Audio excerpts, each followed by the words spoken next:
everyone. Got a hair sticking up. Hi everyone, welcome back to my channel. I'm Jody. If you are new, hi, I am 54 and I love makeup, and most importantly, I love sharing it with you.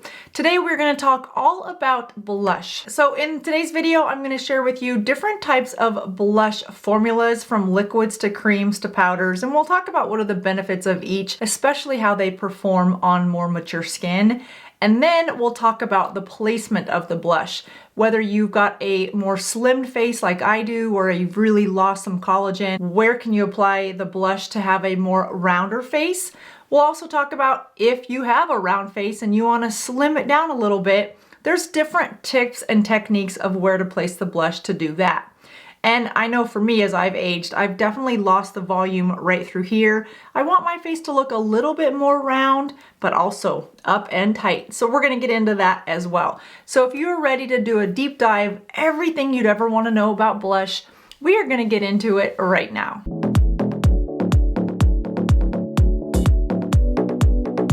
So one of the questions that I hear from viewers often is, what is the best formula for blush? And really the best formula for blush depends on what you feel most confident in once you've applied it.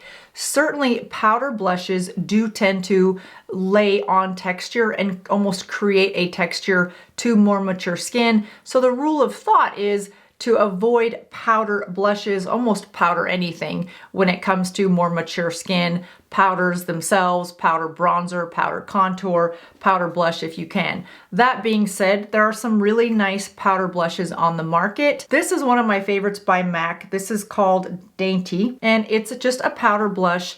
Now, when it comes to powders, you want to apply these really lightly. Everything that you're going to see today from an application perspective is going to be on the back of my hand first, and then we'll apply it. That's how I always apply my blushes, regardless of the formula, because I have a little more control. It starts off lighter, and then you can build it from there. So powder blushes would probably be my least favorite and least recommended when it comes to those of us with more mature skin. That being said, if you find a color in a powder that you just can't find in a cream or liquid, no worries, you can absolutely make that work. The best way to apply that, however, is just on a brush, and I always use big fluffy brushes regardless of the formula. Apply it. I like to just stamp it on the back of my hand to make sure that there's no chunky parts to the blush, which blush usually isn't chunky, but you know what I mean, extra globs of powder. I just want it really soft, and then you dab it where you want it. I'm not gonna put it on yet because I wanna talk about placement towards the end. All right, so those are powders. Some of my favorites, like I said, is this Dainty by MAC, and then this Mini Dream collection by Natasha Denona that came out, gosh, probably, would this come out a year ago? Maybe a year and a half. I love this one because it has the highlighter, it has the two different shades of blush, so you get some dimension, which I really love. Okay, let's talk about dimension for a second. There used to be a thought that if you applied two different shades of blush, it gave a more of an ombre, more dimension look. I still think that's very much the case. What I love about that technique is there's no rules of how to apply it. You can put a darker blush in the back and then a lighter blush in the front and softly blend those together, which makes perfect sense because as you look at someone head on, things do get darker as they go around the face. If you have two shades that you like, you can also put the darker shade all the way where you put your blush, layer a lighter shade on top of it for that more dimension look. So fun, right? You don't have any rules. The other thing to think about is if you have a blush color that you really love, but you want to mix it up without purchasing another blush color, put that cream blush on, and then maybe grab an eyeshadow, maybe something in a pearly color or a light pink, and put that powder on top of your cream. That is a really fun way to ensure that your blush is going to stay in place. Whenever you apply a powder, something like this, on top of a cream, which is something like this, it's going to help both of those colors last longer and lock in this cream. So that combination of cream first and then powder can be any combination. You can use a lipstick color as your cream and then a blush on top.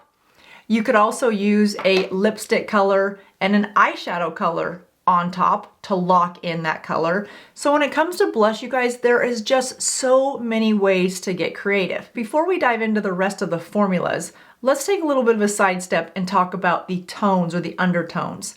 When it comes to blush, you can go with whatever undertone you feel most confident in. To me, that is the best way to decide what blush looks good on you, because confidence is the most beautiful makeup look there is. If you have a blush color that is warm, then you want your lipstick to be a little warmer undertone, as well as your eye makeup. Whether you've got warm skin, neutral skin tones, or cool skin tones, you can wear any combination of warm, neutral, or cool undertoned blush.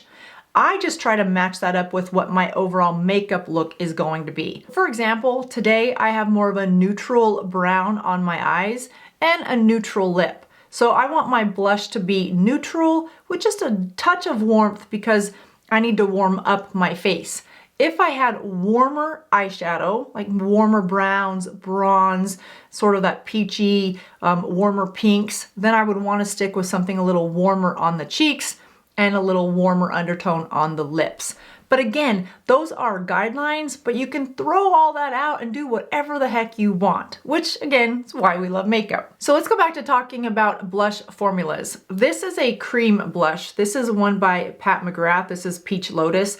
One of my favorite blushes of all time. I love this one because of how neutral it is. It's not warm, it's not cool, it's just perfect. And just like any other blush that you'll see me apply today, well, I'm not gonna apply all these blushes because you know, that would look crazy. But when it comes to a blush, even a cream one, this is how I apply it. Right on the back of my hand, take a fluffy brush. This is the A507 by Angie Hot and Flashy. You don't need an angled brush. I just use this one for blush, but any fluffy brush, grab that cream on the back of your hand and then dab it right where you want it. Again, I'm not gonna place this blush yet because we're gonna talk about placement at the end and I don't wanna get you too confused. But this is how I would apply a cream blush. Same thing, fluffy brush, back of the hand. So now let's talk about liquid blushes. This is one of my favorite new liquid blushes. This is the Lumi Line by L'Oreal. This is color Dewy Bright Pink. And it's very similar to a cream blush. You'll just see that it applies almost like a lip gloss. It has a doe foot applicator, really liquid, but not a runny liquid.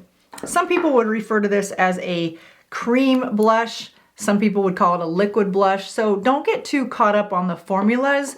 But if you're starting out with blush and you have mature skin, I would go for either the cream or the liquid as your first option. If you don't find colors that you like, then maybe go to powder. Same application applies for a liquid blush. Just grab a fluffy brush, go on the back of your hand, dab it out real lightly, and then you'll put your placement. I think that some of the best liquid blushes on the market, and again, if you're new to blush or if you have mature skin, I would start with a liquid or a cream. Some of my favorites are this new Lumi. There's lots of different shades you can find. e.l.f. has nice ones. The thing about the e.l.f. liquid blushes, highly pigmented. You really just want to start with a little tiny bit and really one dab, and then we'll work up from there because again, these are highly pigmented. With the e.l.f., you definitely want to start on the back of your hand with a blush brush and dab it first because they blend easy, but again, highly pigmented. So you just, a little goes a long way with this. And you guys, if you get too much blush on, go back to your foundation. Just put a little bit of foundation on top of it. That's actually a technique called undersculpting, and it looks beautiful. It looks as though that blush is coming through like an underglow to your skin, which is what blush is supposed to look like. One of the most common mistakes with blush that I see women make, especially those of us with more mature skin, is your blush is way too bright or it's too solid of a color and you can't really see your skin coming through, which is the wrong approach. Blush should look as though you've been flushed. And you know, there are certain things as women that make your skin flush. One of the best techniques I found for finding the right color of blush and how much blush you want to put on is after you've taken your makeup off, just pinch your cheeks a little bit and watch the flush happen. That color is really what you're looking for when it comes to the base color of your blush. Is it more cool? Is it a little more warm? What does that look like for you on your skin when you are flush? That makes the best blush color. A couple other of my favorites, Rare Beauty. I know many of you love Rare Beauty. This is in the color Hope. and great liquid blush. Again, doe foot applicator. If you're in a hurry, you can absolutely put these dots on your cheeks. I just prefer to not do that because I find that it's easier to blend when I've done it on the back of my hand. All right, so now let's put on some placement of blushes. I'm gonna do two different placements because I wanna show you what type of a look you can expect to get with these different applications. So we've talked about different colors, different formulas, and even the way to layer different blushes. And if you want, you can forget all of what I said and just remember that there's no rules that really apply. All right, so I'm gonna wipe off the back of my hand first because I don't want a muddy mess on my blush today because I have a couple shorts I need to film and I don't want to look like Bozo the Clown or even Ronald McDonald, which sometimes my blush can do.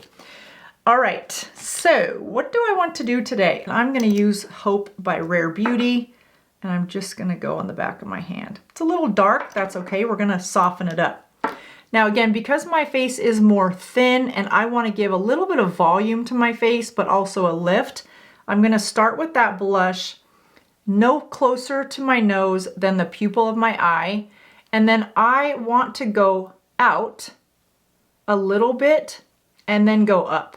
The reason I'm doing that is because my face is narrow and I want to give the appearance of it being a little wider so that it doesn't look so slim, and I want to create some width right through here. So I'm going to go out and then up.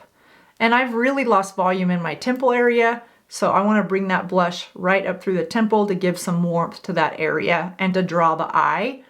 But I don't want to draw the eye to the hollow part, so I don't want to go up too far through there. Just like that, and then we're just going to pounce and blur. That's really the key to blush. Pounce and blur, pounce and blur. See how just that little bit of application takes the side of my face and makes it a little wider right through that cheekbone area? That's really what I am looking to do with my blush. And then just go real softly so that you can't see where the blush starts or stops. You really just want to see a flush of color right there on the cheek. I love how that placement gives my face a little bit of width. Now, if you're trying to correct on the other side of the fence and your face is more round and you want to slim it up a little bit, then try your blush like this. Start at the outer corner of your eye, go to the high point of your cheek, and start with your blush right there and go up. I'm gonna get a little more. I'm gonna over exaggerate it a little bit just so that you guys can see. I might need to soften it before I actually go out in public today, but that's okay. The purpose is for you guys to see what I'm doing. So again, outer corner, high point of the cheek, and then up and away, softening all of the edges so that you can't see where the blush starts and stops. But see how pretty that looks when you apply that to the back of your hand and then pick it up with a brush and then just dab it. And I just think it's just the most flawless, effortless, high fashion way to apply your blush. Now see how this side of the face looks slim with just a little bit of blush and my face is pulled back. Where this side, my face looks a little bit wider, but still a nice lift up to the face with an optical illusion. So neither one is right or wrong. It just depends on what extra optical illusions you're trying to give to your face. I think this looks really pretty, and sometimes I will do this depending on what else I have going on with my makeup. But on a day-to-day basis, I need to give some appearance of some volume. And I don't have fillers in my face. I'm not opposed to it. I don't have any thoughts around it. I'm not there yet. Maybe I'll get there, maybe I won't. The more and more pictures I see about face fillers, the more I'm thinking no, but I don't know yet. Again, I'm not opposed to them. And as I continue to lose collagen, who knows what I will decide to do. I love blush, but I also realize that I adjust the placement of my blush probably every 2 years. Well, it's time to check your blush game. Are you using the formula that's most flattering for your skin type? And let's not forget that undertone. Then let's talk about the application of the blush. Are you using the right amount of product to give yourself that polished, beautiful look? And finally, the placement of your blush. Are you putting it in a place that flatters your overall look, or is the placement maybe making you look a little older than you want? I hope I helped you answer those questions today. And the best part about blush is there's really no rules, but it makes sense to just check in with your blush process and see, is it current? Is it helping you look your best, or is it time to make a few minor adjustments? I hope this blush video has helped you when it comes to applying your blush. And next time you put your makeup on, remember these simple steps. Get creative with it and create a look that makes you feel your very best. Because as I said before, confidence is the best overall makeup look. I'll see you guys in just a couple days. Thanks for watching. Bye-bye.